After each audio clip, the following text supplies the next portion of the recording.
చిన్న చిన్న శోధనలు పెడుతున్నా. ఈ శోధన లేకపోతే లోకంలో కలిసిపోతారు. ఈ శోధన లేక ముచ్చట్లో ఉంటారు. ఈ శోధన లేక పని పాటలు చూసుకుంటారు. ఈ శోధన లేక సోకులు చెప్తారు. ఈ శోధన లేక అవేమో పనులు లేకపోయినా పనులు కల్పించుకుంటారు. కాబట్టి చిన్న చిన్న శోధనలు పెడుతున్నారు. ఆ చిన్న చిన్న శోధనను పక్కన నిలుచుంటే నాకు భయపడవన్నీ దారిస్తాయి. పక్కన ఉన్నారండి ఎవరున్నారా? యేసయ్య మన పక్కన ఉన్నారు. మనం పక్కన ఉండాలి. వెనకాల నీ ముందు నీ ప్రక్కన యేసు నిలిచి ఉన్నాడనే ధైర్యము, యేసు నిలిచి ఉన్నాడని నీకు తెలిసి ఉంటే నువ్వేం చేస్తావు? ఆరాధిస్తూ ఉంటావు. నువ్వేం చేస్తావు? స్తుతిస్తూ ఉంటావు. నువ్వేం చేస్తావు? దేవుడిని ఘనపరుస్తూ ఉంటావు. దేవుడు అంటే నా పిల్లల మీ పక్కన మీ తండ్రిని కాబట్టి, మిమ్మల్ని కలిగ చేసిన నాథుడిని కాబట్టి, మీ కొరకు ప్రాణం పెట్టిన ప్రాణ ప్రియులను కాబట్టి నేను మీ పక్కన నిలుచున్నాను. మరి మీరు కూడా నా పక్కన నిలుచోవాలి. మీరు నా పక్కన నిలుచుంటే, యజమానులు పక్కన ఉంటే శత్రువు ఏది కూడా హాని చేయదు. కానీ యజమానుడు కానీ యజమానురాలు కానీ కూడా లేకుండా తనకి ఇష్టమైన ప్లేస్లకు వెళ్ళాలని ఆశపడితే మాత్రం శత్రువైన అపవాది కాచుకుని ఉంటుంది, సంహరించేస్తారు. అదే చెప్పిన పిల్లలారా, నేను మీ పక్కన ఉంటాను, మిమ్మల్ని కాపాడతాను. కానీ మీరు నన్ను ముందు వెళ్ళిపోతాను. ఏం చేస్తున్నారు? మీరు నన్ను ముందుగా వెళ్ళిపోతున్నారు కాబట్టి కష్టాలను, మీరు నన్ను ముందుగా వెళ్ళిపోతున్నారు కాబట్టి ఇబ్బందుల్లో, మీరు నన్ను ముందుగా వెళ్ళిపోతున్నారు కాబట్టి ఇరుకుల్లో, మీరు నన్ను ముందుగా వెళ్ళిపోతున్నారు కాబట్టి వ్యాధుల్లో, మీరు నన్ను ముందుగా వెళ్ళిపోతున్నారు కాబట్టి నిరాశలో. కానీ మీరు నన్ను ముందుగా వెళ్ళకుండా నేను మీ పక్కన నిలిచి ఉన్నానని ఎరిగి మీరు కూడా నా పక్కన నిలుచుకుంటే అద్భుతాలు చూస్తాను. ఎక్కడెక్కడ నిలుచుంటే ఏసై దగ్గర నిలుచున్నాము గుర్తెరుగుతాము. మనం చదువుకున్నామండి. 1 తిమోతి పత్రిక 4వ అధ్యాయము 11 నుండి చదవడం తొందరగా 16 వచనం తొందరగా చదవాలి. ఈ సంగతులు ఆజ్ఞాపించి బోధించుము. నీ ఎవరిని బట్టి ఎవరును నేను తృణీకరింపనీయకము గాని మాటలోను ప్రవర్తనలోను ప్రేమలోను విశ్వాసంలోను పవిత్రతలోను విశ్వాసులకు మాదిరిగా ఉండుము. నేను వచ్చే వరకు చదువుట యందును హెచ్చరించుట యందును బోధించుట యందును జాగ్రత్తగా ఉండుము. పెద్దలు హస్తనిక్షేపణ చేయగా ప్రవచన మూలమున నీకు అనుగ్రహింపబడిన నీలో ఉన్న వరమును ఆలస్యము చేయకము. నీ అభివృద్ధి అందరికీ తేటగా కనబడు నిమిత్తము వీటిని మనసు తెరచుము. వీటి అందే సాధనలు చేసుకును. నిన్ను కూర్చియు నీ బోధన కూర్చియు జాగ్రత్త కలుగును. వీటిలో నిలకడగా ఉండు.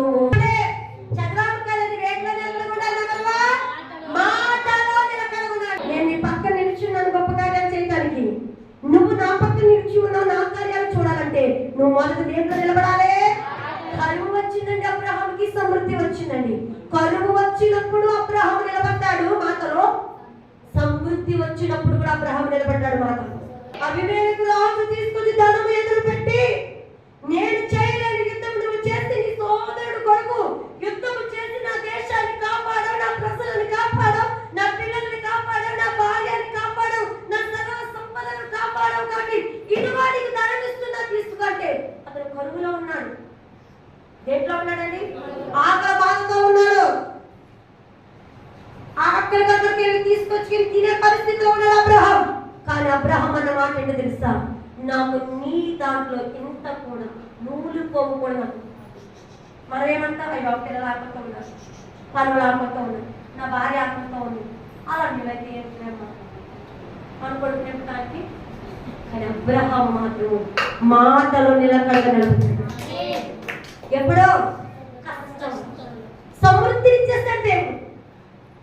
సర్వ సమృద్ధి చేత ఫిలిస్తీయ దేశంలో మహారాజు చేసేస్తాడు. పరదేశిగా వెళ్ళాడు, మహారాజుగా మార్చబడ్డాడు. అటువంటి సమయంలో కూడా మాట మీద అబ్రహాం నిలబడ్డాడు. నాకు ఫిలిస్తీయ నా దేశాన్ని విడిచిపెట్టేస్తాను కాబట్టి భక్తి గల స్త్రీల అవసరం లేదులే, ఎక్కడో దగ్గర ఏదో ఒక్కదాన్ని చూసి చేసేసుకోవచ్చు కదండి అనుకున్నాడా? లేదండి, భక్తి కలిగిన వాళ్ళు నాకు కావాలన్నాడు. అబ్రహాం దేంట్లో నిలబడ్డాడు? చెప్పాలి, మాటలు దేంట్లో నిలబడ్డాడండి? ఇది నేను దైవజనంగా క్రైస్తవ్యమా? దేవుని ఆరాధిస్తున్న పిల్లలారా, దేవుని ప్రార్థిస్తున్న పిల్లలారా, దేవుని సన్నిధికి వస్తున్న పిల్లలారా, నీవు మాటలో నిలబడగలుగుతున్నావా? మాటలే తలపడిపోతున్నాయి. వాళ్ళకి ఒక మాట మాట్లాడుతున్నాం. రోజుకొక మాట మాట్లాడుతున్న మాటల్లో తలబట్టు వచ్చేస్తుంది. ఇంకా నువ్వు దేవుని పక్కన నిలిచి ఉన్నావని ఏంటి గ్యారంటీ? ఆత్మీయుడు అవునంటే అవును చెప్పాలి, వస్తానంటే మానేస్తానంటే వస్తానని అంటాం కానీ మానేస్తానని అంటాం కానీ జరగటానికి ఒక క్రైస్తవుడు దేని మీద నిలబడాలంట?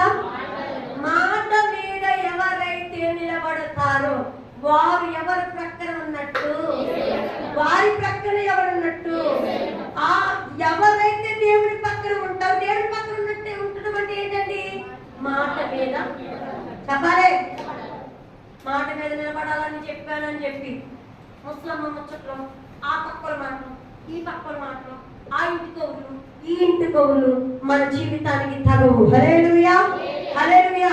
దేవునికి ఏ సమర్పణ అయితే చేస్తావు, దేవునికి ఏ మొక్కుబడైతే మొక్కావు, ఏ దేవునికి దేవుని పరిచయం నిమిత్తం, దేవుని సన్నిధి నిమిత్తం, దేవుని ప్రార్థన విషయంలో ఏదైతే దేవుని కొరకు మాట ఇచ్చావో నువ్వు చచ్చేంత వరకు ఆ మాట మీద నిలబడితే, నువ్వు చచ్చేంత వరకు దేవుడు నీకు తోడుగా ఉంటాడు.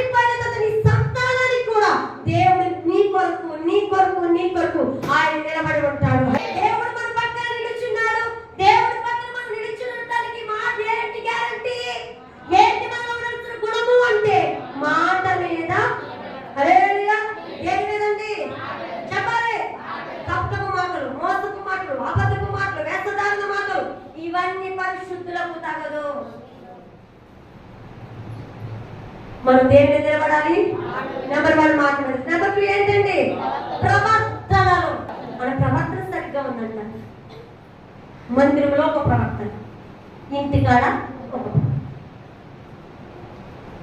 మన జీవితంలో మందిరంలో ఒక ప్రవర్తన, ఇంటికాడ ఒక ప్రవర్తన, లోకంలో ఒక ప్రవర్తన, పరిశుద్ధుల దగ్గర ఒక ప్రవర్తన, దైవజనుల దగ్గర ఒక ప్రవర్తన ఉండటానికి వీలు లేదు.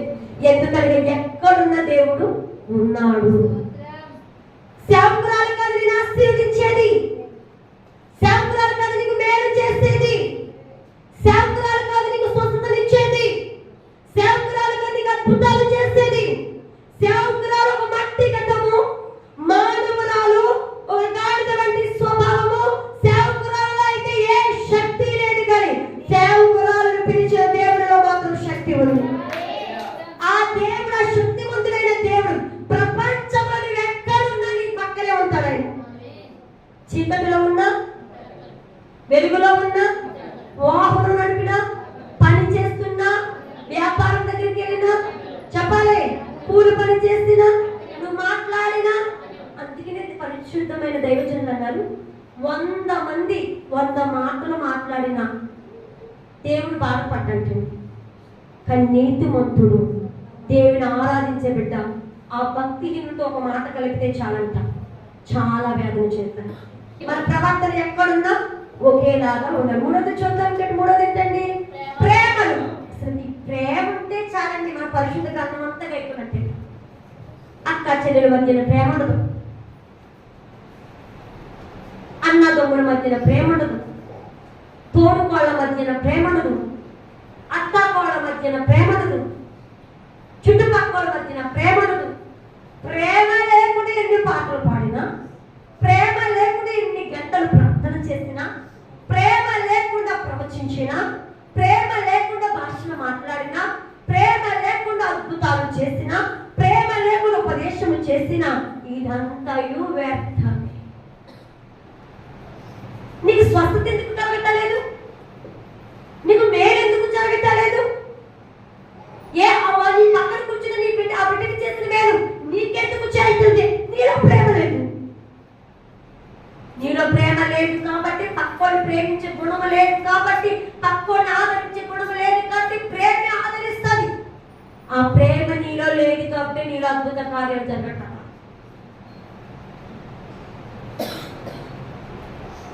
దైవం చెడ్డగా నేను చూడకపోవచ్చు, కానీ మీ హృదయాన్ని ఎవరు చూస్తున్నారు? తల్లిని ప్రేమించగలుగుతున్నావా? తండ్రిని ప్రేమించగలుగుతున్నావా? ఎప్పుడైతే పక్కోళ్ళు మనం ప్రేమిస్తామో మనల్ని దేవుడు ప్రేమిస్తారంట, మనకున్న లోటుల్ని తీరుస్తాడు. ప్రేమే కనుక లేకపోతే ఇలా అద్భుతాలు జరగవు. ప్రేమ లేకుండా ఏ కార్యము ఎవరు చూడలేరు.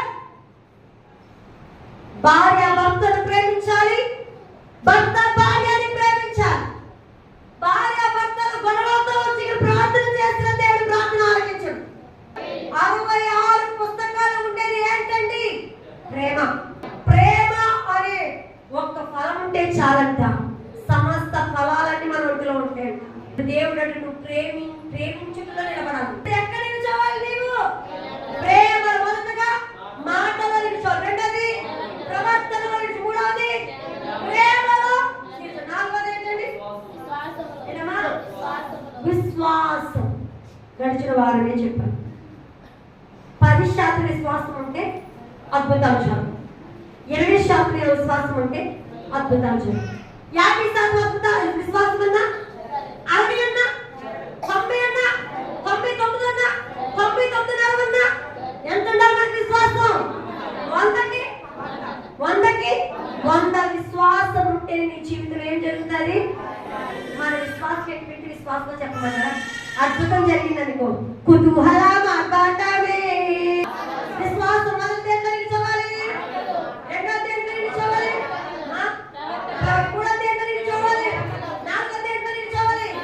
విశ్వాసములో ఎవరైతే నిలిచి ఉంటారో అరణ్యాన్ని సైతం సెలయేరుగా మారుస్తారని దేవుడు వాగ్దానం చేస్తున్నాడు. హల్లెలూయా. ఇంకేముందండి? పవిత్రత. పవిత్రత ఇది నేను అదే కోల్పోతుంది, దీనిలోనే అదే కోల్పోతుంది. పవిత్రత కావాలి.